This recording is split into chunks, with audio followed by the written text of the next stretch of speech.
'Tis the season for listener surveys. I'll tell you what questions to ask your listeners and why it'll be beneficial to you. And now, a look at what's trending in the podcast world and how it can help your show. It's the Jag Show Podcast. Listener surveys can be a very valuable tool for podcasters because it will give you information about what your listeners are thinking. Back in the radio world, we called this hugging your P1s. Your P1s are your primary listeners, or viewers in this case, depending if you do video or not. Now, I do recommend some sort of drawing or prize as an incentive for listeners to fill out your survey. Again, you're asking them to commit time to you, so for that reason, you want to reward them. $50, $75, $100 Amazon gift card can go a long way during the holiday season. And speaking of the holiday season, this might be a time where your creation slows down. It might be a hard time booking guests. This can also give you content for your show. You can simply do a podcast episode asking these questions and link to them in a Google form in your show notes or show description. Before I get into the questions, I have to give a massive amount of credit to Melissa Joy Dobbins, one of my longtime clients and friends. She hosts the Sound Bites podcast. It is a nutrition and dietitian focused podcast for both professionals in the space as well as the general public. Most of these questions come from her, and I've made a few tweaks for our purposes here. Question number 1. How long have you been listening to the show? This will give you great insight as to whether or not your listeners have been with you since the start or if they've found your show recently. Related, question number 2, how did you initially find out about the show?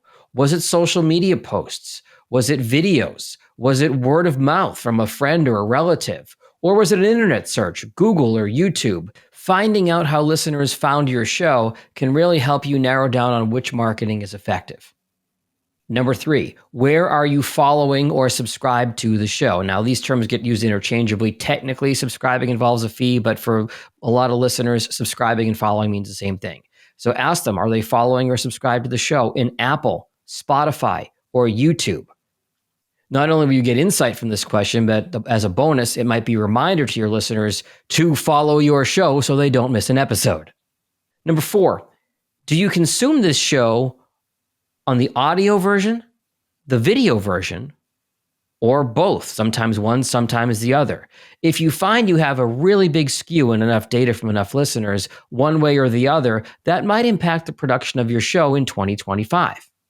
Number 5, what topics would you like us to see cover more of? This can also include guests.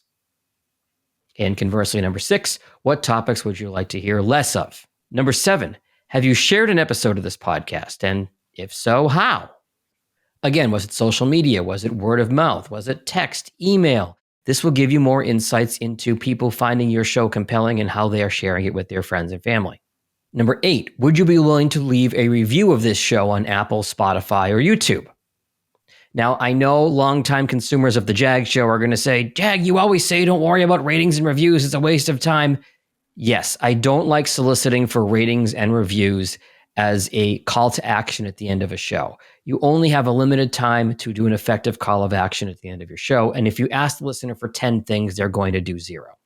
In this case, you can get the social proof of a rating or a review and remind listeners to do it if they have the time to do it. There's nothing wrong with ratings and reviews. I just think inside a podcast, your time is better efficiently spent asking for a follow or a share. But ratings and reviews, if you can get them, great. Number 9, would you be willing to support our show in any of the following ways? Listening to ads, if we put them in the show, that's pretty straightforward. A Patreon. Some folks get donations on Patreon for folks that really enjoy listening to the show on either a donation or a subscription basis. Or merch. Some shows will sell coffee mugs and pens and ball caps and t-shirts and whatever as a way to raise money for the show. Find out if your listeners are willing to spend money on any of these things. And finally, number 10, if you're comfortable, you want to capture age and demographic information. That can be age, that can be gender, that can be nationality, race, whatever you're comfortable asking for. Just, of course, please be respectful when you ask that question. So there you have it. 10 quick things you can ask your listeners to gather more listener data, more information about them, so you can better serve them in 2025. As always, if you have questions about your podcast, you're thinking about launching a podcast in 2025, audio, video, or both, I am your guy. You can find me at jagindetroit.com. Happy holidays. Go Lions.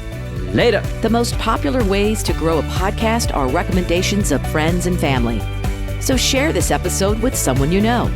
And for any questions you have about podcasts, find Jag online at jagindetroit.com.